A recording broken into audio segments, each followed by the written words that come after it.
نمسکار، سلام۔ آج ہم BA سیکنڈ ایئر کے نصاب میں شامل کتاب انتخاب نثر میں سبق یارباش کا مطالعہ کریں گے۔ فارسی ہم نے پڑھی ہے اور بڑی دور تک پڑھی ہے، مگر یارباش کی ترکیب اب تک ہماری سمجھ میں نہیں آئی ہے۔ شگباش تو ایک ضرب المثل میں مشہور ہے، چنانچہ کہتے ہیں شگباش برادر خورد مباش، مگر یارباش نہ کسی محاورے میں سنا اور نہ کسی ضرب المثل میں دیکھنے میں آیا۔ ہاں، یہ ضرور ہے کہ اردو میں اس کا استعمال ہوتا ہے اور بہت ہوتا ہے۔ میں تو کیا، خود آپ نے بھی کہا اور سنا ہوگا کہ فلاں صاحب بڑے یارباش ہیں۔ میں اب رہا یارباش سے مطلب تو یہ لفظ ایسا گہرا ہے کہ اس کی تھا کا پتہ لگانا مشکل ہے۔ اس کے معنی نہ یار کے ہیں، نہ دوست کے اور نہ صاحب کے۔ میں نے تو اس لفظ کو صرف ایسے لوگوں کے لیے استعمال ہوتے دیکھا ہے جن کی صحبت میں وقت بآسانی کٹ جائے۔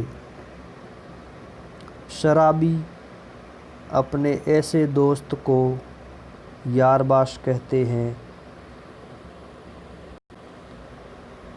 پھبتیوں، زلہ جگت اور بیہودہ مذاق سے محفل کو گرما دے۔ شرفرا میں یہ لفظ ایسے شخص کے لیے استعمال ہوتا ہے جو حرفاً مولا ہو اور جس کی صحبت میں بیٹھ کر زندگی کے کچھ تلخ گھنٹے آرام سے گزر جائیں۔ بہرحال کچھ بھی ہو، اس لفظ کی تعریف کرنا مجھ جیسے شخص کے لیے مشکل اور بہت مشکل ہے۔ ہاں، یہ ہو سکتا ہے کہ میں آپ کو ایک ایسی محفل کا نقشہ دکھاؤں جہاں ایک یارباش بھی ہو، ان کی گفتگو آپ کو سنا دوں، ان کا رکھ رکھاؤ آپ کو دکھاؤں اور پھر آپ سے پوچھوں کہ براہ کرم آپ ہی بتائیں یا آپ ہی بتائیں کہ یارباش کی تعریف کیا ہے۔ لیکن میں ابھی سے کہہ دیتا ہوں کہ آخر میں آپ بھی یہی فرمائیں گے کہ یہ وہ لفظ ہے جو شرمندہ معنی نہیں۔ یارباش دیکھا جا سکتا ہے مگر الفاظ میں اس کی صحیح تعریف نہیں ہو سکتی۔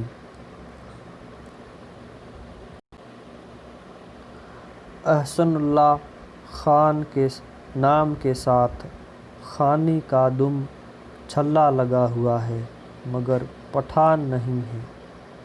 نام کے شروع میں احسن ضرور ہے مگر حسن کا کوئی تعلق ان کی شکل و صورت سے نہیں۔ اب رہا اللہ تو اللہ ان کے ساتھ کیا ہر شخص کے ساتھ ہے، اس لیے اس پر کوئی اعتراض کرنے کا موقع ہی نہیں۔ اب رہی خاندانی شرافت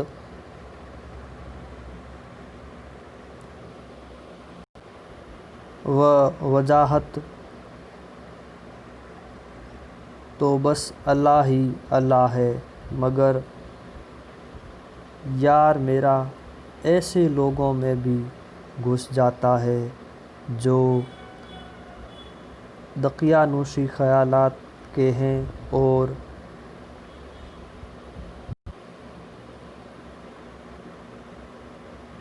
ایرے غیروں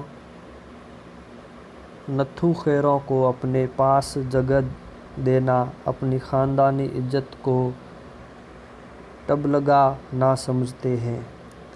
امیر نہیں مگر امیر اس کو ہاتھوں ہاتھ لیتے ہیں، پیتا نہیں مگر پینے والوں کی ہر صحبت میں شریک رہتا ہے، 40 سے گزر چکا ہے مگر بچوں میں بچہ اور بوڑھوں میں بوڑھا ہے، اور جہاں جاتا ہے وہاں یہ اللہ کا بندہ شمع محفل بن جاتا ہے۔ پڑھا لکھا کچھ واجہی دوبارہ پڑھتے ہیں۔ پڑھا لکھا کچھ واجبی ہے مگر جب حالات زمانے کے متعلق گفتگو کرتا ہے تو یہ معلوم ہوتا ہے کہ اب دنیا کا سارا انتظام صرف اسی کی عقل پر چل رہا ہے۔ شاعر تو نہیں مگر شعر بند ضرور ہے۔ جب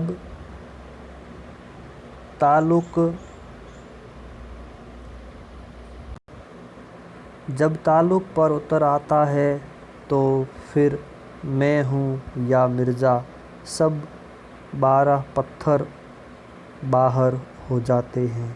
یہ سب کچھ ہوتا ہے مگر کوئی اس کی بات کا برا نہیں مانتا، ہر شخص اعتراض پر اعتراض جڑتا ہے، آپس میں خوب چوٹیں چلتی ہیں مگر کیا مجال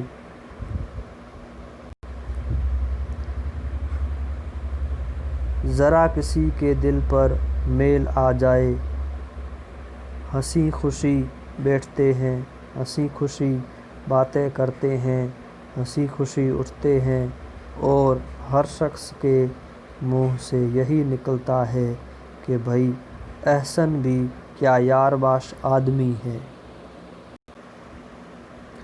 میں اکثر ایسی صحبتوں میں رہا ہوں جہاں میاں احسن شمع محفل تھے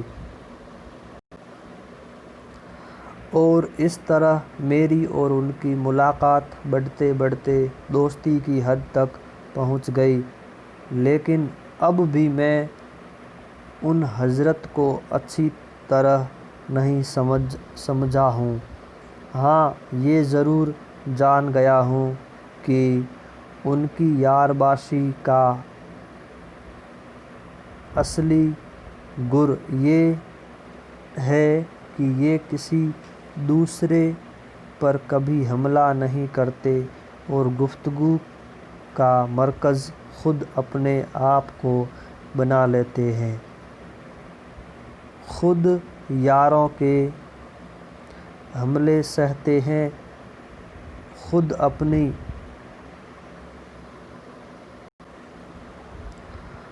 مدافعت میں زمین و آسمان کے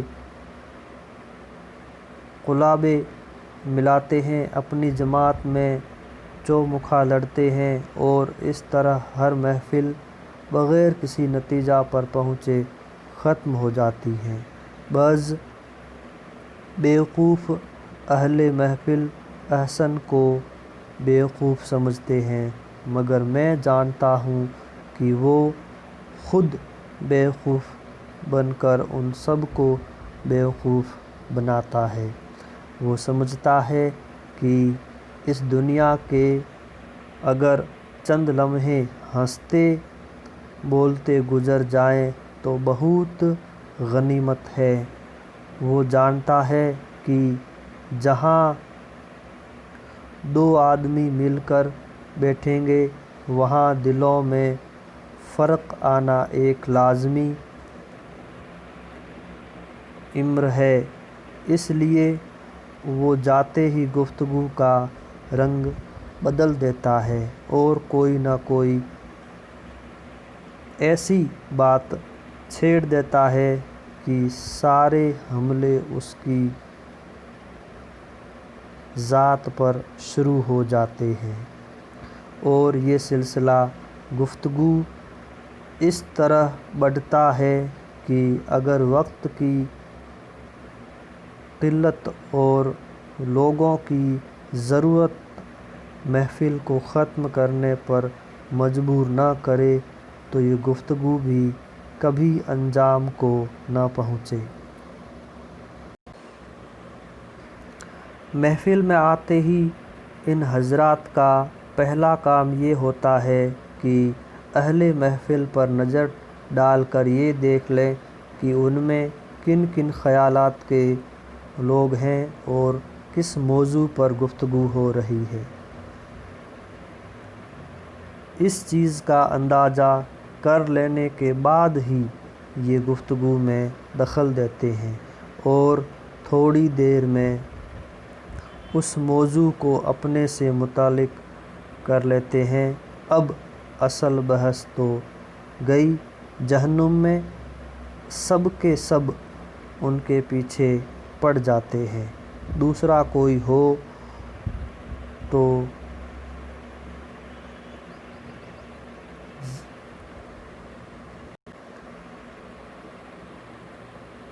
زچ ہو جائے، مگر نہ اس شخص کی زبان رکتی ہے اور نہ یہ دبنے کا نام لیتا ہے۔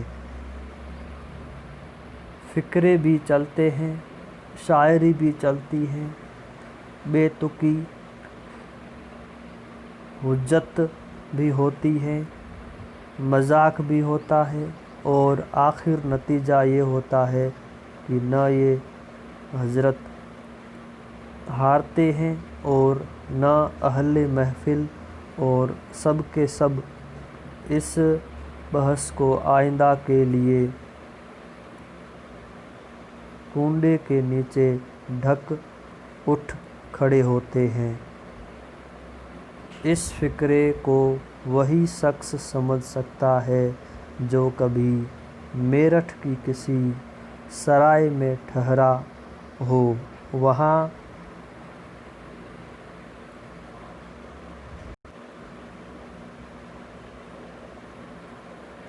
بھٹیاریوں میں جو لڑائی چلتی ہے وہ کئی دن تک ختم نہیں ہوتی۔ دنیا میں رہ کر کام کرنا اور سونا بھی ضروری ہے، اس لیے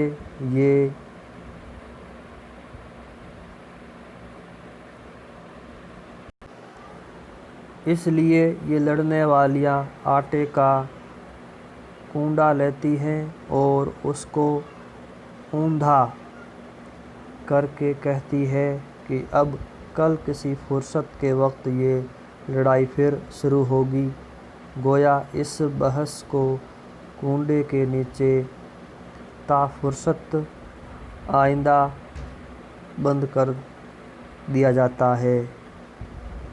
نہ ان کو کسی سے رنج ہوتا ہے اور نہ کسی اور کو ان سے ملال، اور یہی وہ چیز ہے جس کو محاورے میں یار باش کہتے ہیں۔ شکریہ، آگے کل مطالعہ کریں گے۔